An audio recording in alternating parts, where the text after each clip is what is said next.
So before I finished my second part of the times in my spiritual journey where I have considered myself an atheist, I got a question this morning.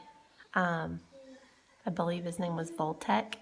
My kids are on the computer now, so I didn't write that down. I'm just trying to remember. And he made the comment that if I'm not an atheist anymore, that but there must have been some evidence for me to believe, because most atheists are that way because there's no evidence for there being a God. So he was kind of putting the burden of proof on me to provide evidence. And my father is a doctor of biology, and so I'm completely, I'm completely understanding where he's coming from, and in regarding science as truth. So I'm really going to answer that question just to the best of my ability. And, hopefully it means something to you. And if it doesn't, then, well, at least I tried, and I can live with myself that I didn't just let that drop and not say anything. So here goes. Okay. So as I said, all I have to offer is my experience and synthesis of whatever research that I've done over time. So my buddy's going to be here with me in this video.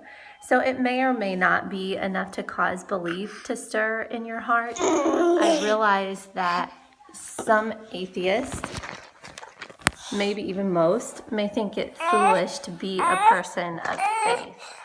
But in the hope that anyone might benefit from my testimony, I'm going to share my second my second part of my story at a later date. This is just going to be sort of a defense to that question. Whoops, dropped it. Now, Jennifer Fulwiler, you might want to check that name. Jennifer, normal spelling, Fulwiler. She was an atheist from the time she was a child until her adulthood, I believe. And she has a testimony out there that you could probably look up and learn from too. I found it very interesting myself. So there's a recommendation. And I just wanted to say that what I might consider evidence, things like my feeling that I'm hearing God's voice. And over time, I have learned to recognize God's voice to me as a thought that seems to come from outside, but one that brings me great peace, and instead of just another rambling thought. When I've seen God's action in my life, a certain feeling or impression in my spirit, realizations that seem to come out of nowhere, and answers to prayer that come at just the right time, the nick of time, sort of exactly the right thing that needed to happen. Like just recently, I was blessed to be able to be part of watching his faithfulness. There was a father who lives here. They've moved here from Australia, and he has a family of 4 and a wife, and he has a great desire to serve the Lord and be a pastor of a church. They're not Catholic, but I know them through the homeschooling group and have gotten to be friends with them. He was actually entered into Christianity through the Salvation Army faith, and which is a Christian denomination. Protestant, I believe. And so this is a very Baptist area, maybe Pentecostal, that I live in. But very, I'm making a video. I'll be with you in a minute. So it's very hard for him to find any work like pastoring a church or whatever, because most people are not that same denomination and not willing to be open to something else. So he has put out a plea for people of goodwill to, keep their eyes out for a job. So fast forward, a cousin of mine visited me and said that her mother, my aunt, who had been a hospice chaplain, she had been a pastor of a First Christian Church Disciples of Christ, and then in her retirement, came out of retirement to work as a hospice chaplain, but she had resigned. So I told my friend this, and she was only going to work until they found someone to replace her. So I was able to tell my friend this, and he applied for the job, and he got it just as his summertime job working for a local camp in the kitchen came to a close. So it was perfect timing. I'm making a video. I don't know. I'll be with you in a second, okay? So that's just one of those little things that you see that make you think, wow, that was perfect timing on God's part, and so neat. So, but again, you may just decide that's circumstantial. So that's just something that, sort of adds up over time, and you think, there seems to really be a design to things. So, all right, but if you don't believe in that, what about incorruptible saints, or people who have died but their bodies would not rot? That seems outside the laws of science. Miraculous healings. You cannot deny that there are some people that science, or currently what we understand, looks at them as terminal, incurable. There's nothing that can be done for them, and then spontaneously they're healed. And scientifically, of course, this could be, like, the power of the mind-body connection. You don't need that marker. The power of the mind-body connection. That people who either are praying or have people praying for them, but actually, no.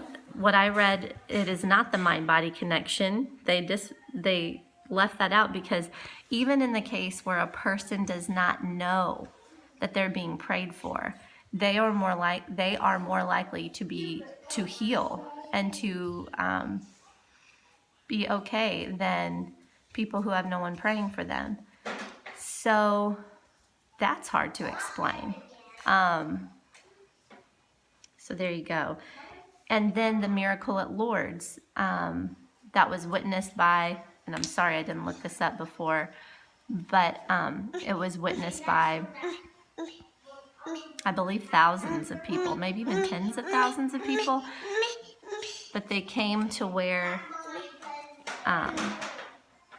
this little girl had told them that the Virgin Mary was going to be, and it was raining, but they weren't wet, and the sun danced in the sky, and all kinds of things outside the laws of nature happened. So look that up. Look up the miracle at Lourdes. Look up stuff about the Virgin of Guadalupe, like the Tolmec that had her image imprinted on it. It's a unscientific story that they've tried to understand through science. So what I'm saying is, and one more thing is the fact that Jesus' disciples went from, do you want it out of here? Here's some. We have a Play-Doh emergency. So the fact that Jesus' disciples went from fleeing the scene and denying him before he went to the cross, like just the day before he went to the cross, they left him. They were not willing to die for him when he was alive. Okay, I mean, right up to the very moment. Peter, who would become the first pope, denied him 3 times. No, I saw you with them. Nope, that wasn't me. You're a friend of Jesus. Absolutely not. You know, he did. I'm sorry for the state of me, by the way. I just woke up and have put this together. But, so they went from fleeing and denying him leading up to his trial to being willing to die for him after seeing the risen Christ. So they all made this huge turnaround after he had died and after he had risen. Okay, more Play-Doh. So how do you explain that? Except for that he had really risen. I guess there might be other theories, but you know, it seems pretty compelling to me. And St. John was the only disciple that did not die for their faith in Jesus after not even being able to admit that they believed in him, you know, right before he was crucified. So because science is no way to explain these things, you essentially have to have faith that somehow everyone through the centuries has simply missed something that would ultimately lead to a rational and scientific explanation of why those things happen. What I'm saying is, you know, you still have to employ faith. You know, if you believe, if you decide not to have faith in God, you're having faith in science. And why I say you're having faith is because there's times that science cannot explain what's going on. So you're effectively choosing.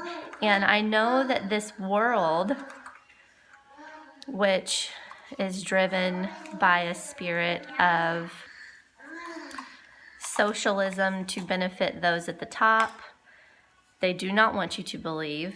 It's an atheist sort of paradigm that they want people to subscribe to. And so what you're going to see in the media, the voices they're going to choose to give you are going to be atheist.